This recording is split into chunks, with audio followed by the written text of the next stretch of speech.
एक बात सुन लीजिए कि कुत्ते बिलाई को मुख्यमंत्री बना दिया जाएगा, कुत्ता बिल्ली को वोट दे दिया जाएगा, लेकिन योगी जी को वोट नहीं दिया जाएगा। जरूरी नहीं है कि जो पिछले मुख्यमंत्री थे वही मुख्यमंत्री बनेंगे, दूसरे भी मुख्यमंत्री बन सकते हैं जो उत्तर प्रदेश को बेहतर दिशा में लेकर जाने वाले मुख्यमंत्री को मुख्यमंत्री बनाया जाए।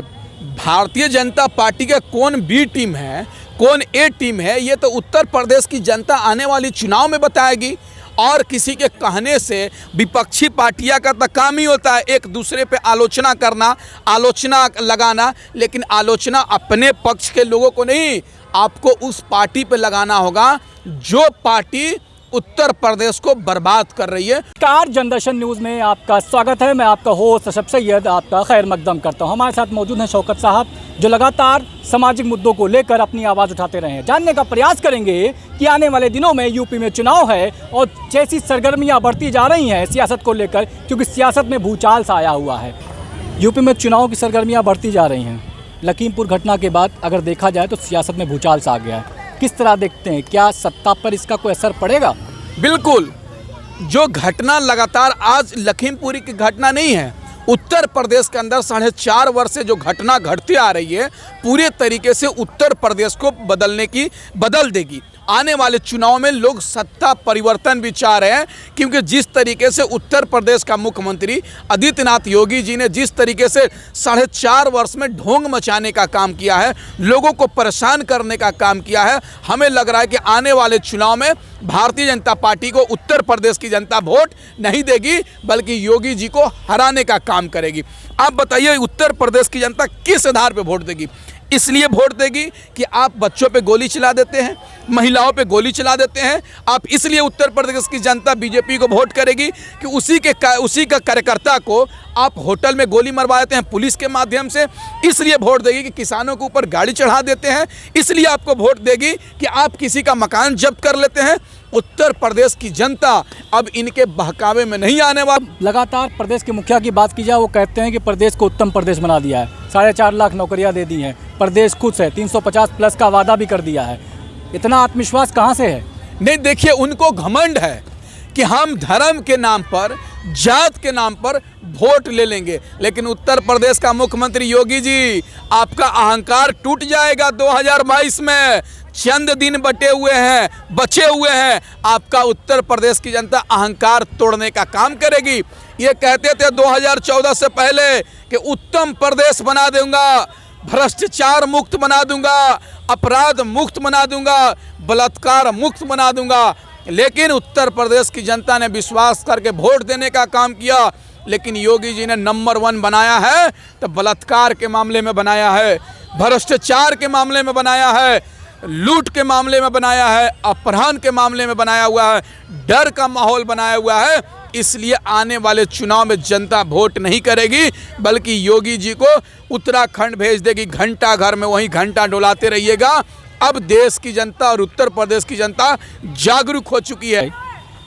योगी नहीं तो कौन? क्योंकि अगर बात की जाए तो अखिलेश यादव की, तो पिछली सरकार अपराध की वजह से, भ्रष्टाचार बढ़ने, अपराध की वजह से बाहर गई थी, क्योंकि मुजफ्फरनगर जैसे बड़े दंगे को भुलाया नहीं जा सकता, उस वजह से सरकार बाहर गई थी। तो अगर अखिलेश पर भरोसा नहीं कर रही थी जनता, योगी भरोसा करें, अब आप योगी पर नहीं भरोसा करें तो किस पे करेंगे भरोसा? एक बात सुन लीजिए कि कुत्ते बिलाई को मुख्यमंत्री बना दिया जाएगा, कुत्ता बिल्ली को वोट दे दिया जाएगा, लेकिन योगी जी को वोट नहीं दिया जाएगा। और किसी को मुख्यमंत्री बनाने की और किसी को मुख्यमंत्री हटाने की ये लड़ाई नहीं है।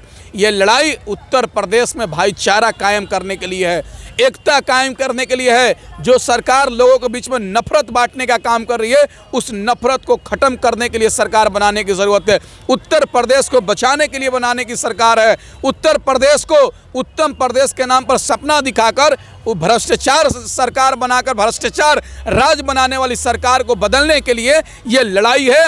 और तमाम विपक्षी पार्टियों का आकर, कोई ज़रूरी नहीं है कि जो पिछले मुख्यमंत्री थे वही मुख्यमंत्री बनेंगे, दूसरे भी मुख्यमंत्री बन सकते हैं जो उत्तर प्रदेश को बेहतर दिशा में लेकर जाने वाले मुख्यमंत्री को मुख्यमंत्री बनाया जाएगा। असदुद्दीन ओवैसी एक बड़ा चेहरा रहे। अगर बात की जाए तो बिहार चुनाव की, बिहार में भी, बंगाल चुनाव की बात की जाए, फिर उत्तर प्रदेश में आए हैं, हैदराबाद से वो सांसद हैं। उनकी आवाज़ें लगातार पार्लियामेंट में उठती रही हैं। इस बार यूपी में है, हड़बड़ाहट बहुत ज़्यादा है, क्या लग रहा है? लड़ाई में रहेंगे कि नहीं रहेंगे? देखिए, अब तो उत्तर प्रदेश की जनता को तय करना है कि हमको कैसा मुख्यमंत्री चाहिए, हमको कैसा विधायक चाहिए, हमको कैसा प्रतिनिधि चाहिए। ये उत्तर प्रदेश की जनता तय करेगी और उत्तर प्रदेश की जनता उसको वोट देने का काम करेगी जो स्वास्थ्य, शिक्षा, बिजली, पानी, रोजगार, महंगाई, सुरक्षा और प्रदेश के वातावरण को सही रखेगा। वैसी पार्टियों को उत्तर प्रदेश की जनता वोट देने का काम करेगी।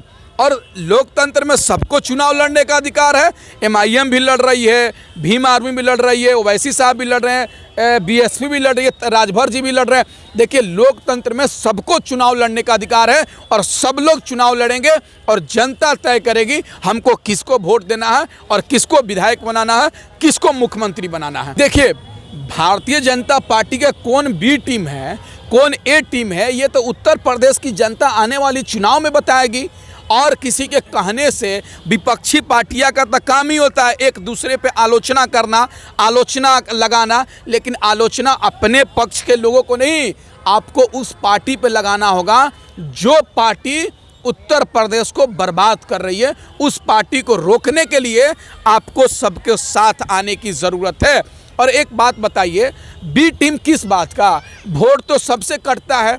अगर मान लीजिए BSP चुनाव लड़ेगा, वोट कटेगा, चंद्रशेखर रावण चुनाव लड़ेंगे, अलग वोट कटेगा, ओवैसी चुनाव लड़ते हैं, अलग वोट कटेगा, राजभर अगर चुनाव लड़ते हैं तो वोट कटेगा। तो इसका मतलब हुआ कि सब लोग BJP का B टीम हो गए, चंद्रशेखर रावण जी भी B टीम हो गए, राजभर जी भी हो गए, मायावती भी हो गई और तमाम पार्टियां B टीम हो गई, ओवैसी साहब भी हो गए। बी टीम का साजिश रची जा रही है। नहीं, साजिश नहीं, बस लोगों को अपनी गुमराह करने की बात कह सकते हैं, लोगों को अपनी भड़ास निकालने की बात कह सकते हैं। यही है और कुछ नहीं है। लोकतंत्र में सबको चुनाव लड़ने की अधिकार है, लेकिन जो पार्टियां सबको साथ ले चलने की बात करेगी वही इस देश में राज करेगी।